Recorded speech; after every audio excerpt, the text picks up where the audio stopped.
Саламатсыздарбы? Сиздер менен мен тарых жана география мугалими Иличбек Турдубекович. Сиздер менен кайрадан көрүшүп жатканыма абдан кубанычтамын. Өткөнкү телечыгарылыш сабагыбызда биз сиздер менен Караханиттер мамлекети жөнүндө жана ошол кездеги кыргыздардын тарыхый маалыматтары аз болсо дагы көптөгөн маалыматтарды берип кеткенге аракет кылганбыз. Бүгүн биз Караханит дооруна таандык Махмуд Кашкари жана Жусуп Баласагын жөнүндө тааныштырып кетмекчибиз. Кыргызстандын орто кылымдардагы мамлекеттүүлүк тарыхынын орчун доору Карахандар кагандыгы тарыхы менен байланыштуу. Айтылуу мусулман ренессансы кайра жаралуусу доорунда ири ислам чөлкөмүнө камтылып, Карахандар кагандыгы мамлекеттик башкаруу илиминде жергиликтүү салт менен мусулмандык чыгыш салтынын тажрыйбасын ширилткен. Бул доордо Караханилер илимге кош жылдызды берген.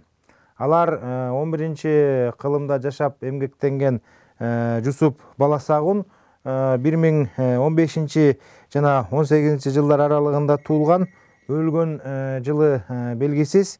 Ошол Жусуп Баласагын менен анын кичүү мекендеши Махмуд Кашкари Барскани 1029-жыл жана 38-жылдар аралыгында болгон жана анын дагы өлгөн жылдары белгисиз.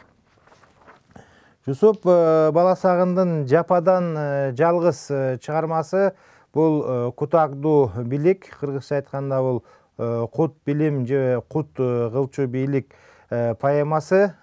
Бул 1069-жылдан 1070-жылдар аралыгында жазылган.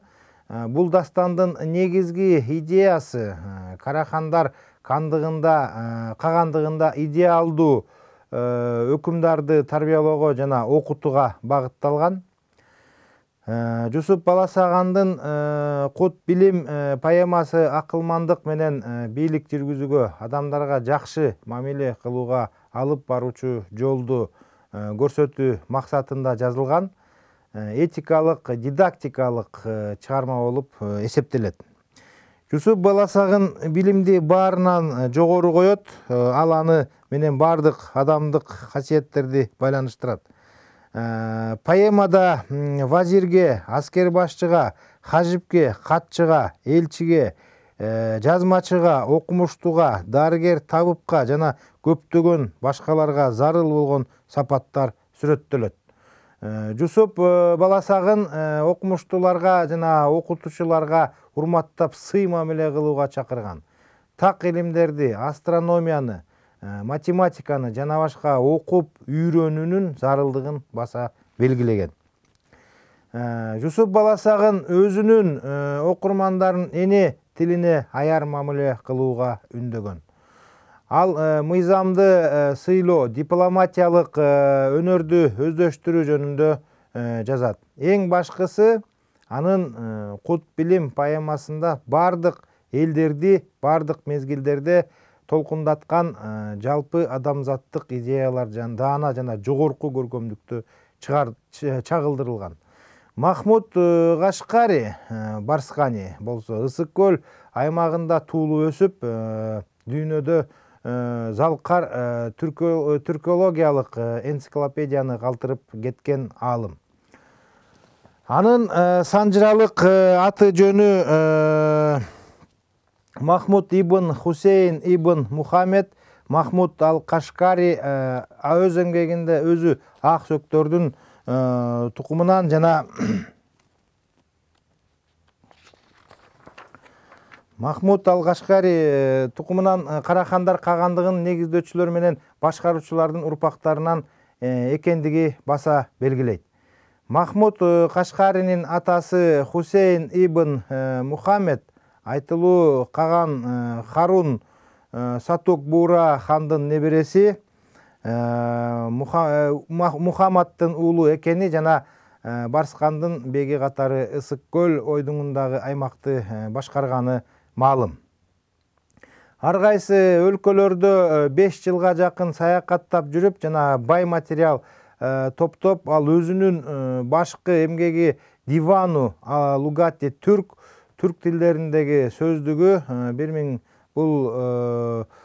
1072 жана 1077 жылдары чаарма пайда болгон.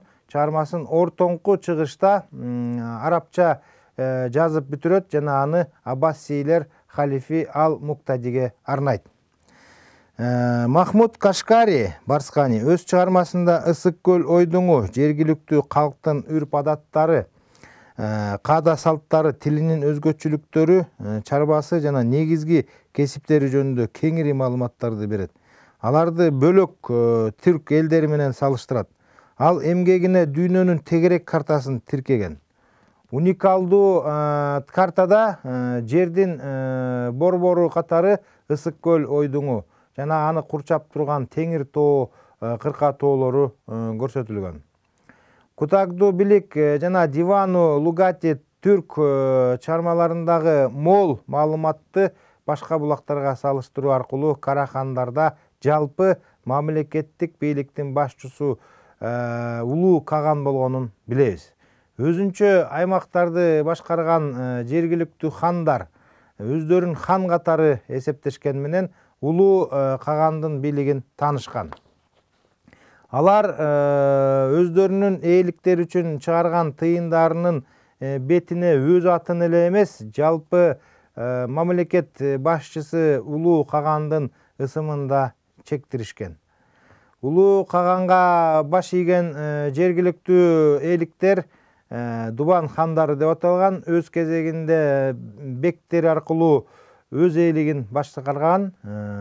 Бектер Карахандар Сулалесинин династиясынан эле эмес, башка тектен чыккандардан деле дайындалган.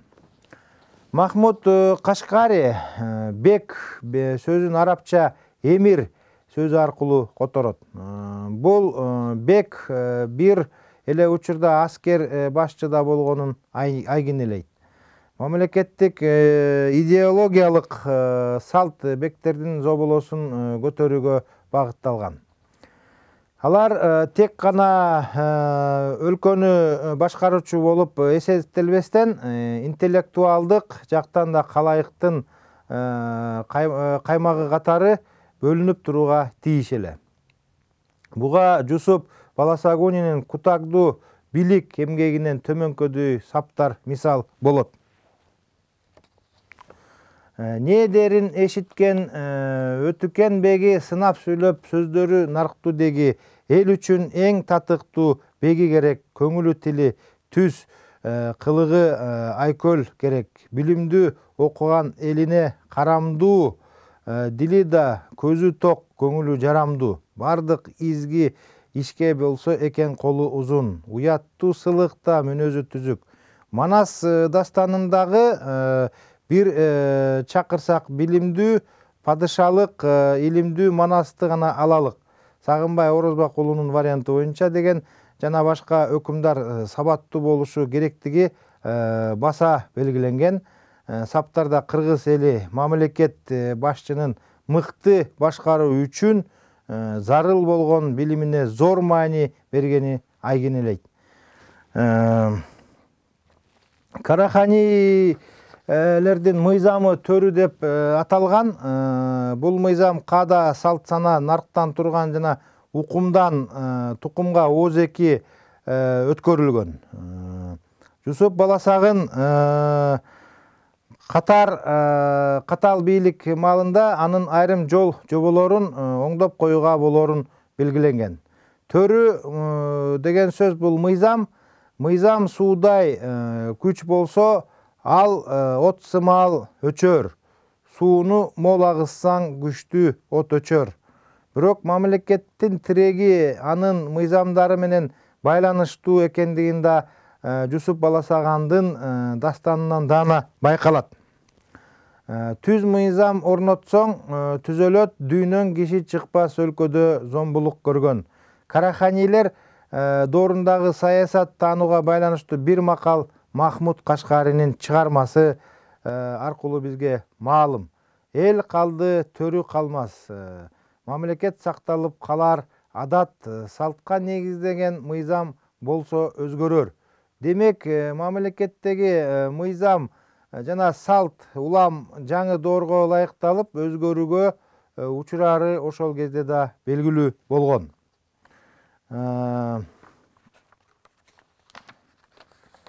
Каган мамлекети башкаруу жүрүмүндө өзүнүн атайын буйругун, жардыгын чыгарып турган. Аны ярлык сөзү менен белгилешкен. Махмуд Кашкари бул сөздүн чигил тилинде экенин айтып, бирок бул терминди огуздар билишпейт деп кошумчалай кетет. Дагы бир олуттуу жагдайды кошумчалап айта кетүүбүз абзел. Бул 11-кылымда да ата бабаларыбыз жалаң гана өздөрүнүн коомдук тажрыйбасы менен чектелбестен батыш менен чыгыштын өз дооруна таандык ой берметтеринин өз философиясына, анын ичинде мамлекетти башкаруу тууралуу ой мурасына кошо алгандыгында. Бул эл аралык руханий алкалар менен байланыштуу калыптанган тарыхый кыртышты анча-мынча мисал менен тастыктап айта кетели.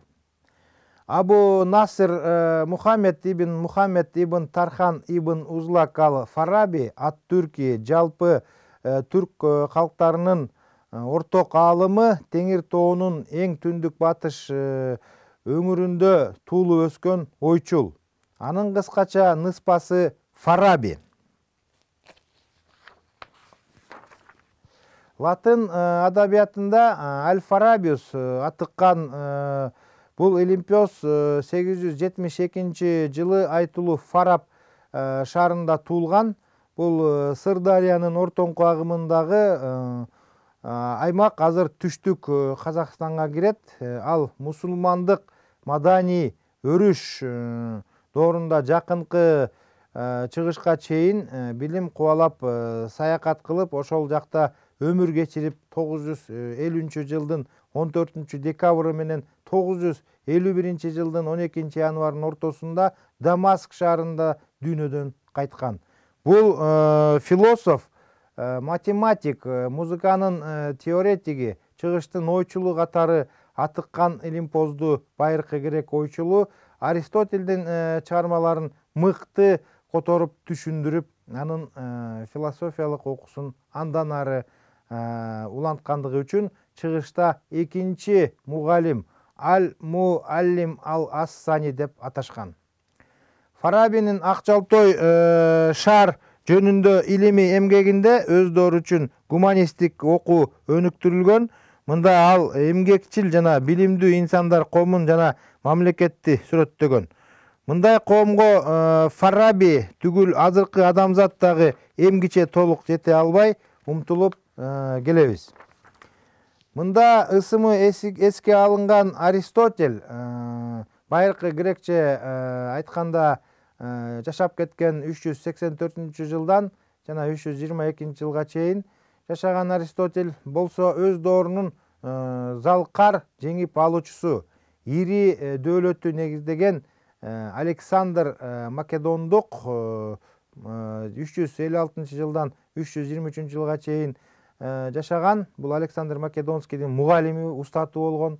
Улуу Александр 3 байыркы грекче башкача аталат. Латынча айтканда ал дагы Александр Магнус деп аталат. Мусулман элдеринде ал Искендер Зуларкайн, кош мүйүздүү Искендер деп айтылат.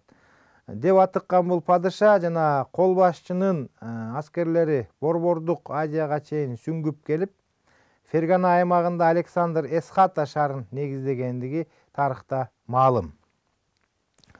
Ортоңку чыгышта жана Борбордук Азиянын айрым аймактарынын талоонго алып, далай көтөрүшчүлөрдүн кыргынга учураткан менен заман жаңырып, кылымдар карып, мусулман дүйнөсүндө ал тууралуу ой пикир оң маанайга көчкөн.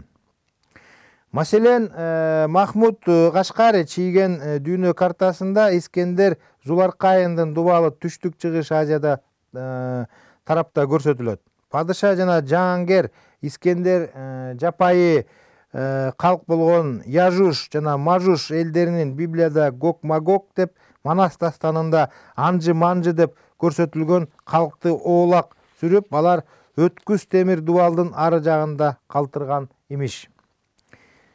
Искендер падышаны фарсы тилдүү акын ойчул Фирдауси 935 жылдан 1020 жылга чейин жашап кеткен бул ойчул айрыкча даңазалаган.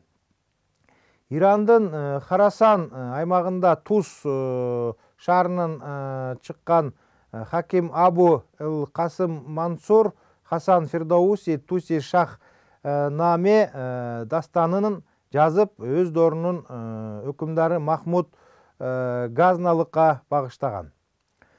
Махмуд Газналыкка бул дастанда ал Искендер Зуларкайынды байыркы Ирандын падышасы Дарийдин урпагы катары сыпаттайт. Албетте бул тарыхый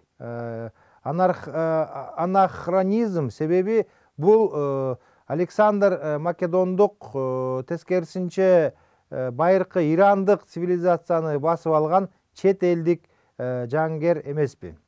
Бирок биз көңүл буруп жаткан өңүт башкада.